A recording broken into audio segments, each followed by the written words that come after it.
আসসালামু আলাইকুম রহমতুল্লাহ বরকাত। আলহামদুলিল্লাহ ওয়াহদা ওয়াসসালাতু ওয়াসসালামু আলা মান লা নাবিয়্যা বা'দা।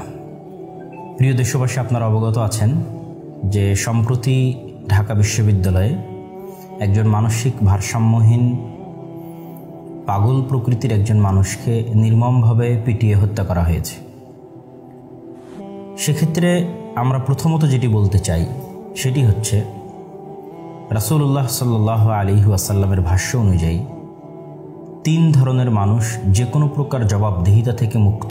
আল্লাহ সুবহানাহু ওয়া তাআলার আদেশ অনুযায়ী, আল্লাহ রাসূলের ফরমান অনুযায়ী 3 ধরনের মানুষ যে কোনো প্রকার জবাবদিহিতা থেকে মুক্ত, দুনিয়াবী এবং পরকালীন: শিশু, ঘুমন্ত এবং মানসিক ভারসাম্যহীন পাগল। সুতরাং কেউ কোনো অপরাধ করলে আমি তাকে শাস্তি দিব কি দিব না সেটি বলার আগে আমাদেরকে যে বিষয়টি মাথায় রাখতে হবে সেটি হচ্ছে তার অবস্থা। সে যদি শিশু হয়, সে যদি ঘুমন্ত ব্যক্তি হয়, সে যদি মানসিক ভারসাম্যহীন হয়, তাহলে আল্লাহ সুবহানাহু ওয়া তাআলার নিকটেও সে যাবতীয় জবাবদিহিতা থেকে মুক্ত। অতএব এইরকম একজন মানসিক ভারসাম্যহীন ব্যক্তিকে কোনো প্রকার দোষ ত্রুটি ছাড়াই ইচ্ছাকৃতভাবে পরিকল্পনা মাফিক খাবার খাওয়ানোর পর হত্যা করা কী পরিমাণ নির্মমতা, কী পরিমাণ নিষ্ঠুরতা তা কল্পনারও বাইরে, ভাবতেও গা শিউরে ওঠে। তবে আমি সকল জায়গায় ষড়যন্ত্র তত্ত্ব খোঁজার পক্ষে না হলেও আমি বলতে চাই, যেহেতু পতিত স্বৈরাচারের বিদায় বেশি দিন হয়নি এবং তারপর থেকে বিভিন্ন সেক্টরে নৈরাজ্য পরিকল্পিতভাবে তৈরি করানোর চেষ্টা আমরা দেখেছি। আনসার কাণ্ড থেকে শুরু করে আমাদের আশুলিয়া সাভারে গার্মেন্টস কাণ্ড থেকে শুরু করে হিন্দুদের মন্দিরে হামলা থেকে শুরু করে বিভিন্ন কিছু এটা আমরা দেখতে পাচ্ছি।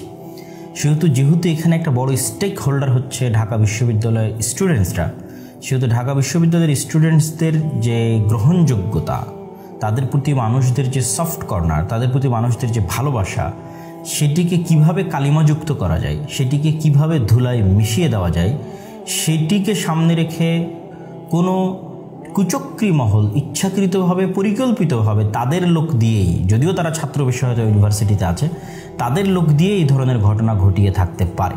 সুতরাং আমি দেশের মানুষের প্রতি আহ্বান জানাবো যে ঢালাওভাবে ঢাকা বিশ্ববিদ্যালয়ের সকল ছাত্রকে দোষারোপ করো, তো আমরা যেন এখানে স্বৈরাচারকে সুযোগ না দিই, বরং সরাসরি যারা এই ঘটনার সাথে যুক্ত আছে তাদেরকে গ্রেফতার করো, তো কঠোর শাস্তি বাস্তবায়ন করা হোক এবং অনতিবিলম্বে তাদেরকে বিচারের আওতায় আনা হোক। এই দাবি আমি চলমান সরকার থেকে শুরু করে সকলের প্রতি এই দাবি এবং আহ্বান জানাচ্ছি, এবং যদি এটি পরিকল্পিত কোনো ঘটনা হয়ে থাকে তাহলে তদন্তের মাধ্যমে সেটিও উদ্ঘাটন করা হোক এবং এর পিছনে কারা আছে সেটিও উদ্ঘাটন করা হোক। সবশেষে বলতে চাই, আল্লাহ সুবহানাহু ওয়া তাআলার নিকটে দুনিয়ার সকল মানুষ সমান, ইসলামের নিকটে দুনিয়ার সকল মানুষ সমান। কে সাদা, কে কালো, কে কোন রঙের, কে কোন বর্ণের, কে কোন ধর্মের, কে কোন গোত্রের, কে কোন দেশের, তার ঊর্ধ্বে উঠে সকলে আল্লাহ সুবহানাহু ওয়া তাআলার সৃষ্টি এবং সকলেই হচ্ছে আদমের সন্তান।